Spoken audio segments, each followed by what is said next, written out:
there. Today for our writing, I was thinking that we could do a creative story together. My idea for our creative writing today is based off a Disney movie called Bedknobs and Broomsticks. You might have seen this one. It's about children and their caregiver that jump on a bed and have lots of magical adventures. The idea of our writing today is you have this magical bed that takes you anywhere you want to go. So have a think in your brain. Where would you like to go? And who would you like to bring with you?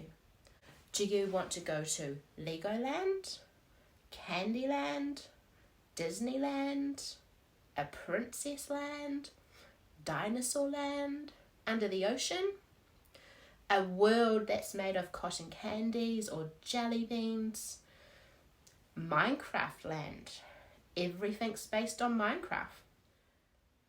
I have written the introduction for my story. However, I have not added in any kind of punctuation or capital letters where they should be. After school, my best friend Mila is coming to my house for a sleepover. I'm super excited as I have something very special to show her. Finally, the last bell of the day rang. The introduction of my story shows who's coming to my house, so we're introducing another character. I've talked about that I have something special to show her. I haven't said what it is yet because I want it to be a surprise. For figuring out a sentence, I have always taught one sentence means one idea or a meaning. Let's figure out where my sentences start and finish. So, capital letter for the start of a sentence. After school, my best friend Mila is coming to my house for a sleepover. We've got two options there. We could have gone with coming to my house, but then we've got for a sleepover. So, I'm going to be putting my full stop at the end of the word over. I'm going to read it to see that my sentence has an idea and meaning within it. After school, my best friend Mila is coming to my house for a sleepover. And I can read that sentence with one breath. That means I'm needs to have a capital I. I'm super excited as I have something very special to show her. We actually are given an option here. We can have a short sentence just saying our emotions. I'm super excited. Okay? We could actually put an exclamation mark in there to show how excited we are. I'm super excited. Okay? That means we need to get rid of as and then make the I a capital. Or you could have left the as and used a comma. I'm super excited as I have something very special to show her. Or you could have done what I've done and used an exclamation mark to show your emotions, which just means that your emotions are coming across strong. And being a child, you got your friend coming over, you normally are really, really super excited. Okay? So, I'm super excited that my friend's coming over. The full stop at the bottom of the exclamation mark represents a full stop. Okay? So I've got rid of as because full stop as, that won't make sense. So we've edited out as. Actually, I can put that back in there and put a cross through it to show that I'm not using it. I have something very special to show her. That's a sentence on its own. I have something very special to show her. Your idea? You've got something and you're going to be showing her after school. And I've used an ellipsis because the end of my introduction changes a little bit. Finally, the last bell of the day rang. I'm no longer talking about Mila coming over to my house or that I have something to show her or what it is. Okay, I've jumped forward and I'm going, yeah, the last bell of the day's gone. We're going home.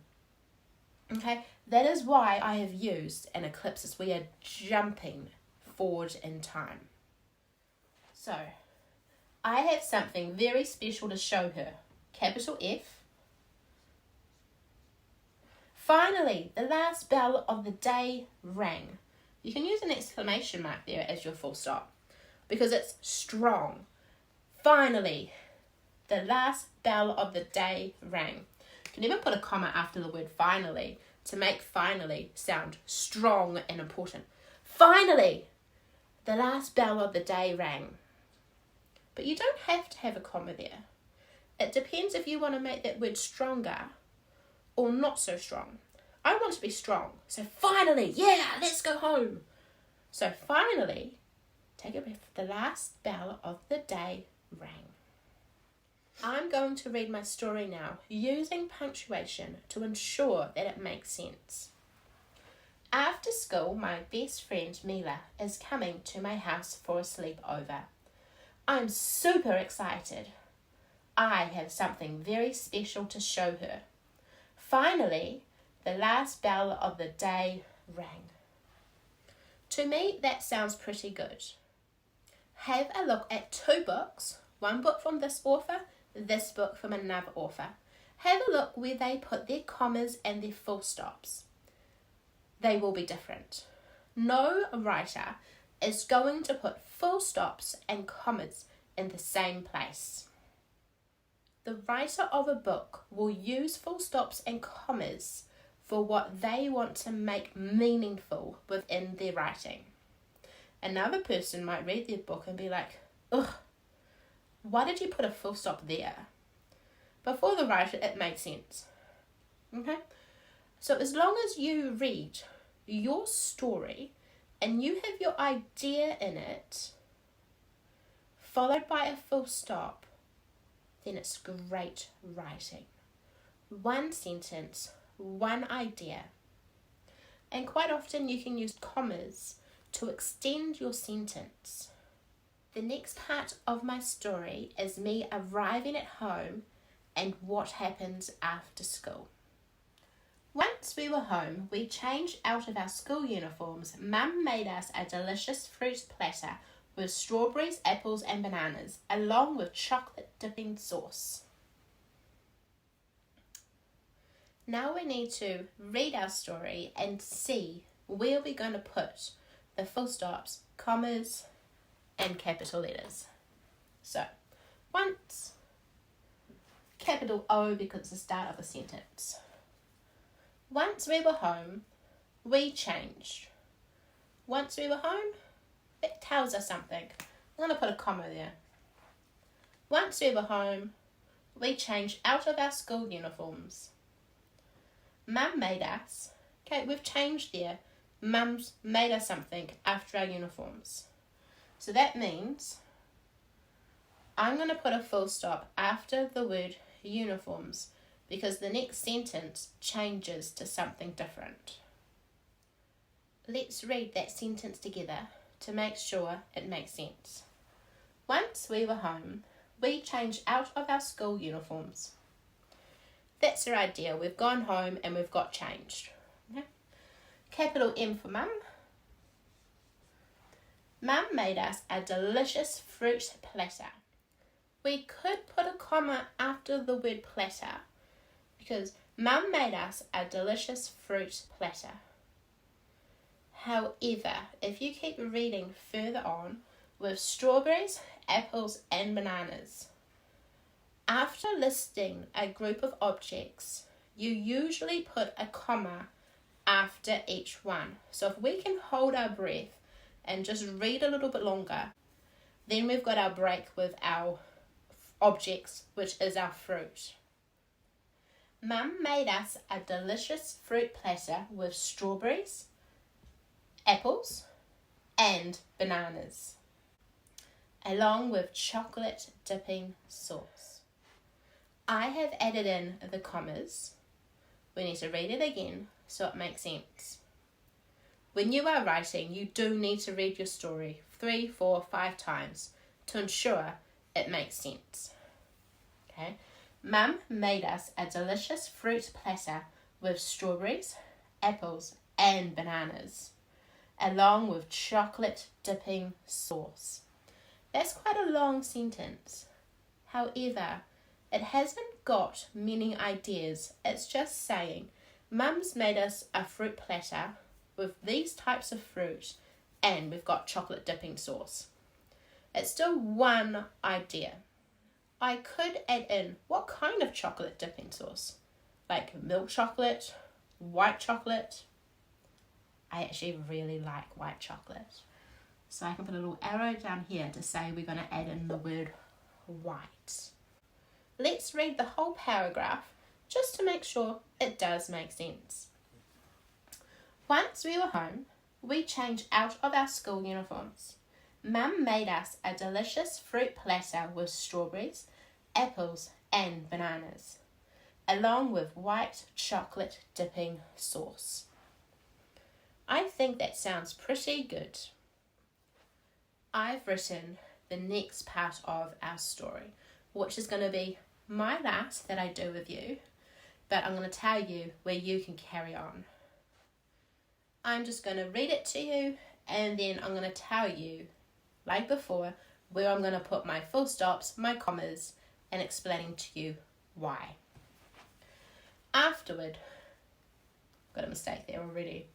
Mila and I went back to my room. I told Mila to sit on my bed. I had not decided to say anything about my special something, but to leave it as a surprise. I jumped on the bed as well, giving Mila a pillow. Said the magic words the old lady told me when we brought the bed. Huffle, huffle, brum, brum, let's set off to... Let's figure out where we are going to put our capital letters and full stops. And I did make a mistake, so we need to fix it. Capital A for after, afterward. When have we ever used the word afterward? Afterwards. Afterwards. There we go. Add on an S. Afterwards, Mila and I went back to my room. I've got a small I there. Afterwards, Mila and I went back to my room. I haven't got much of an idea there. I can just add a comma there. Capital I, we always have to have a capital I. Afterwards, Mila and I went back to my room. We do need a comma there because we need to get some more oxygen in our lungs. So we need a pause so we can continue reading. I told Mila to sit on my bed. I think I'm going to add a full stop there because my sentence might become too long and strung out. So my first sentence is, afterwards, Mila and I went back to my room. I told Mila to sit on my bed. I could have added another comma there, but as I said, I didn't want my sentence to get any more longer or stretched out. So full stop, end of sentence. Again, a capital I. I had not decided. I've got a mistake there. It doesn't make sense. I had not decided to say anything. I had decided not to. Little arrow up there with the not. I had decided not to say anything about my special something, but to leave it as a surprise. Again, I've got a stretched out sentence. I had decided not to say anything about my special something, but to leave it as a surprise. And put my full stop after the word surprise because the next sentence is saying I jumped on my bed. So you're doing something different. But we also need to add in a comma somewhere because it's too long of a sentence for us to hold our breath. I had decided not to say anything. We can add a comma there. I had decided not to say anything about my special something, put another comma in there. Or you could have not put a comma there and just left that one a little bit long. I don't like to hold my breath for too long, so I like using commas. I like using full stops. I had decided not to say anything about my special something, but to leave it as a surprise. I jumped on my bed as well, put a comma in there, because I'm doing something, but it's not the end of a sentence. I jumped on my pillow as well, giving Mila a pillow, put another comma in there. Said, I could change the word said. Saying,